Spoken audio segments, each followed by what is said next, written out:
Hey, how you doing? This is RJ. Today I'm going to talk a little more about Marvel Rising and something that just occurred to me as I was looking at Marvel Rising, and not just what has been coming out with it, but how it's been coming out. And really something struck me as I watched this unfold, and something about what Marvel is doing to try to basically get rid of us as an audience, us old comic book readers. Now, this new Marvel Rising initiative is something that I've been looking at for a little while now. And I always like to look at things, not just what they're saying, but how they say them, because I think that's extremely important to understanding what's going on. Because leftists, far leftists, they're very devious. I will not say smart, I will say devious, very deceptive. Now, they got pretty lazy over the last little while, and they pretty much assumed that everyone was going to do what they say until they got kicked in the teeth with the last election. But since that happened, they've started to go back to their being very devious again. And you can see it in little things like the commercials for the Get Out and Vote, which has all of these Marvel MCU people in them, right? And the last one before the last election, they said, get out and vote, and guess who you're going to vote for? Because they assumed that everyone was going to listen to them. But again, since they got kicked in the teeth with the election and everything else that's been going on since then, well, now they put out this new video for the midterms basically saying, get out and vote. And oh, by the way, don't listen to anything else about how we're saying to get out and vote, because if you actually studied it and thought about it critically, you would see that they're still trying to tell you get out and vote for this particular party. But of course, they're getting very deceptive again about how they're saying things. They won't come out and say it specifically in what they say, but they specifically do say it in how they say it if you analyze it. And so I'm analyzing these things that are coming out of Marvel Rising, and something really struck me as I was watching it again unfold over the last few weeks. Now, I'm going to tie in a couple of older videos that I did about Marvel and its audience and what kind of audience Disney wants for Marvel.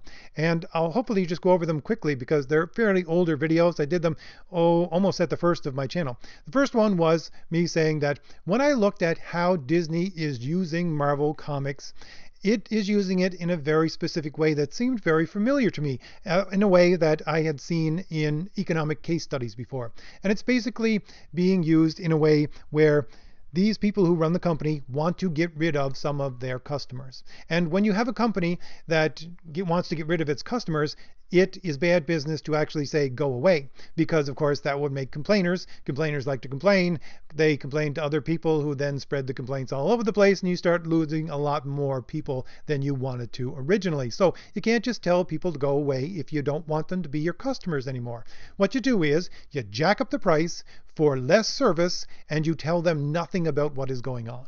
That's how you get rid of people from your business that you don't want, because if they do stay, you've jacked up the price, so you're actually making some money off of them now. And if what they want happens is that the person says to themselves, hey, why am I paying so much money at this place?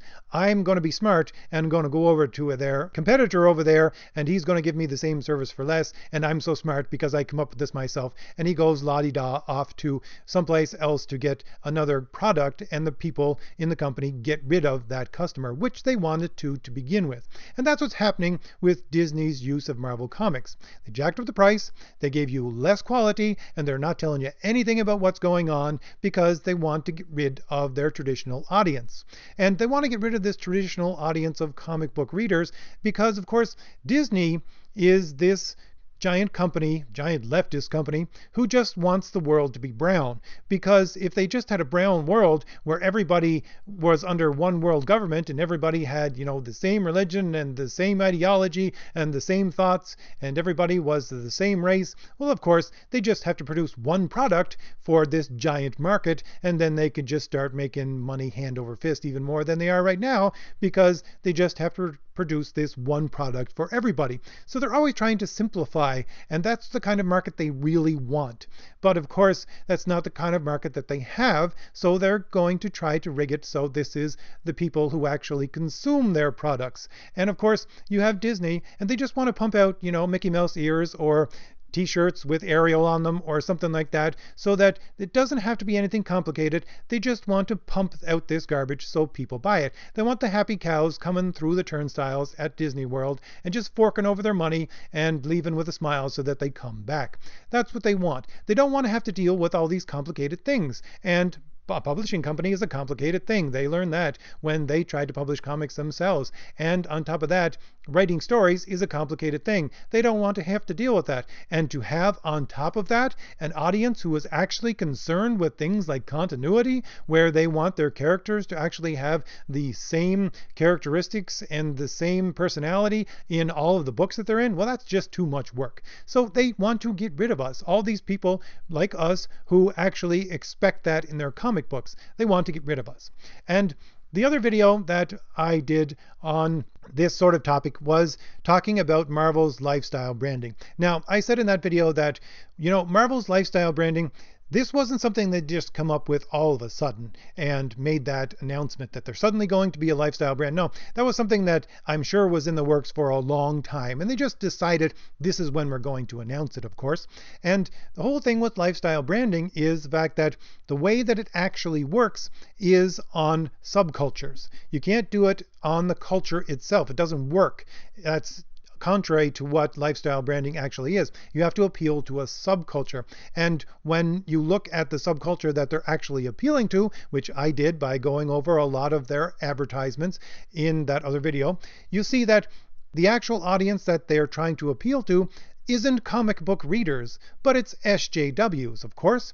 That's who they are appealing to with their lifestyle branding. And again, that fed into the idea that, yes, they want to get rid of us. But at the same time, there's a bit of a disconnect between those two ideas in the fact that, they want the world to be brown, but at the same time, they're doing this lifestyle branding, which has to appeal to a subculture. So my first idea was they want to appeal to everybody at the same time with the same product. But in the second video, I talked about the fact that they're appealing to a subsection of the people out there, and the two of them didn't really connect. And I finally realized what is going on and how these two things connect when I start looking at Marvel Rising and how they are putting Marvel Rising out there. Now, the thing is, with Marvel Rising, of course, it has been in the works for a long time. Sana Amanat has come out and said this multiple times, that she has been working on this for more than 2 years now. And it is a multi-platform campaign, right? You have comic books, you have shorts on the internet, you have the movie that came out on the Disney Channel just a little while ago, and now you have them announcing these new shows that are coming out, and basically they're calling them shorts, but they're not really shorts, they're shows because they're 22 minutes long. And if you take a normal half hour of television and cut out all the commercials, it's 22 minutes long. So they're basically half-hour cartoons that they're producing now. And they keep on saying, well, it's because these things were received so well that we're going to continue on with them. But if you actually look at how they were received, these things were not received well at all. So, of course, they're just saying that. They've had this planned for a long time now. They're saying this comes now, this comes later, this comes later, this comes later. Everything is A, B, C, D. And they're just putting these announcements out saying, yes, this was so well received, now it's time for this. But they've just had that planned for the longest time, of course.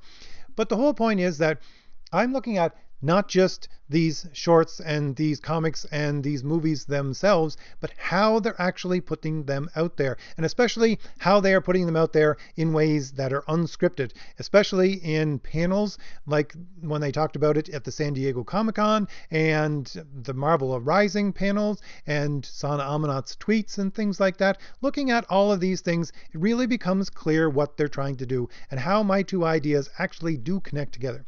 And the thing is that they are appealing to a young audience. Now, you have Sana Amanat saying, well, of course, this is geared towards a young audience. But, she said, she wants older people to enjoy it as well. Now, if you actually look at everything and how it is constructed and what they're saying beside that, it's not for an older audience at all. Not really. It's for a younger audience because, of course, you have Sana Amanat in her podcast saying, oh, please, please, parents, let your kids stay up and watch this because it's on at 10 o'clock on the Disney Channel and that's kind of late, so please let them stay up. So obviously, if you have kids that are that young that can't stay up until 10 o'clock on the weekend to watch something, you're talking fairly young kids. I mean, lower than teenagers, certainly. And you also have these tweets from Sana Amanat showing her family who was actually watching this as it came out, and there was like 2 or 3 kids in the tweet, in the picture of the tweet, and one of them was probably preschool and the other one was, you know, in grade 1 or 2 maybe, not very old. So we're talking fairly young kids. And of course, at the same time, I did another video about the fact that Marvel is also coming out with now little golden books of Marvel stories. And the one I did a video on was the little golden book of the Infinity Gauntlet. And I am not kidding. They actually have these things. And little golden books, of course, are for kids who can't even read yet. So we're talking really young kids. So what's going on here? How do my two ideas connect? Well, they connect like this. Marvel is doing what Disney always did. And that's no surprise because they're now run by Disney. They are growing a new audience from the ground up.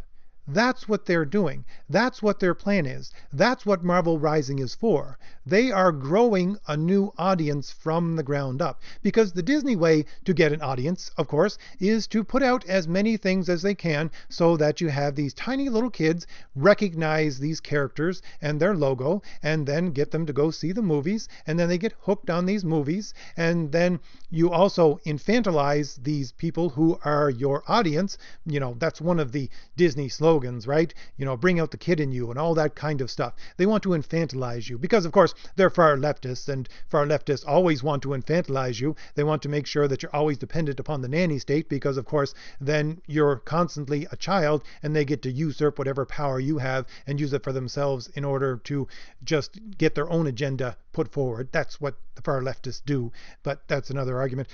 But that's what they're doing, right? They're infantilizing their audience. They make sure that they get them while they're young. They infantilize them so that they're always thinking about things and their products in ways like they are little kids. And they make sure that they become those happy cows who go through the turnstiles at Disneyland. So what they're doing is, again, they're growing this new Marvel audience from the ground up. They're supplanting us as the audience for Marvel by growing a new audience. And of course, the way that they're growing this new audience is through their lifestyle branding, because their lifestyle branding towards the far leftist SJWs, so that the far leftist SJWs will take their little kids and say, hey, you should be reading this. Here's Miss Marvel. Why don't I take you to go see Marvel Rising? Let me get you some school supplies that have Kamala Khan and America Chavez on them. Of course, because they have all of this stuff out there. This is what they are doing with Marvel.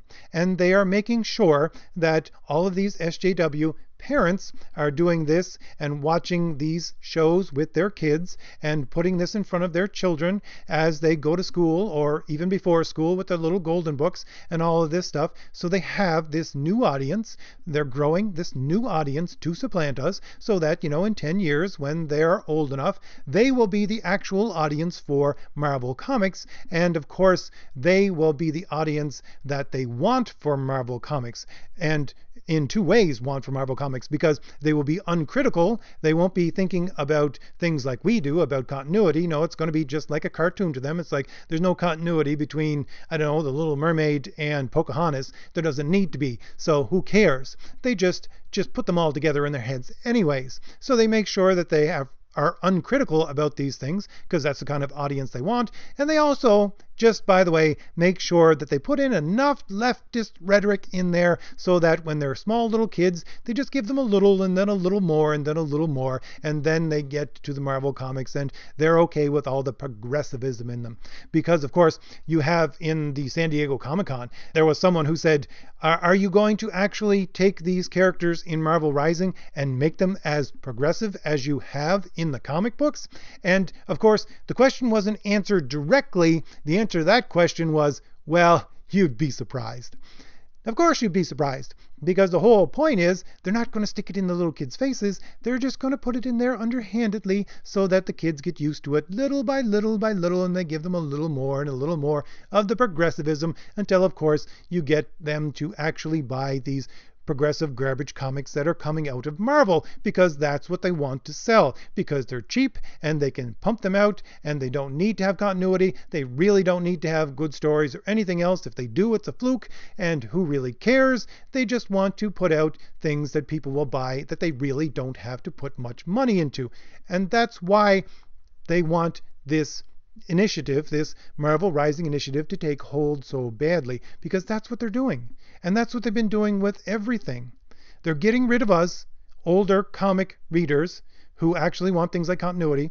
They are making sure that they lifestyle brand towards progressive adults, so that those progressive adults will sell this stuff to their children and make sure that they grow up in a way that they understand that the new comic book reader doesn't have to be critical, and he can be accepting of all this everything in the world is brown kind of mentality, so that they can just make sure that it just gets lumped in with all the rest of the Disney stuff, which is a bunch of garbage which they sell to people, which has no real meaning.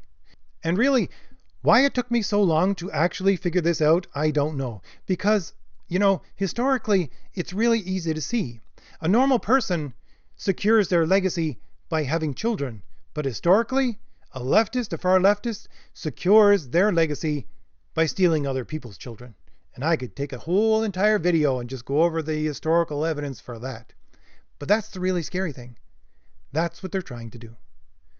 Anyways, that's my theory. It's actually becoming clearer and clearer since I started this channel. I'm glad I actually get to talk about it here. Tell me what you think about it. Really, I want you to give me some comments. Tell me what you think, whether or not it actually makes any sense. Poke some holes in it so that I can actually make it stronger and see if it actually holds water. Anyways, if I've given you anything new to think about, hit like. Hit the shield in the lower right-hand corner of your screen to subscribe, and leave me a comment. Give me something new to think about. I'll see you later. Bye. Do you know what I just found while I was looking for a thumbnail to put this up on the internet? They actually made Marvel Rising dolls, little figures, and they're creepy. They're for little girls, and they're going to give me nightmares for the rest of the week. Just in time for Halloween. Great. Bye.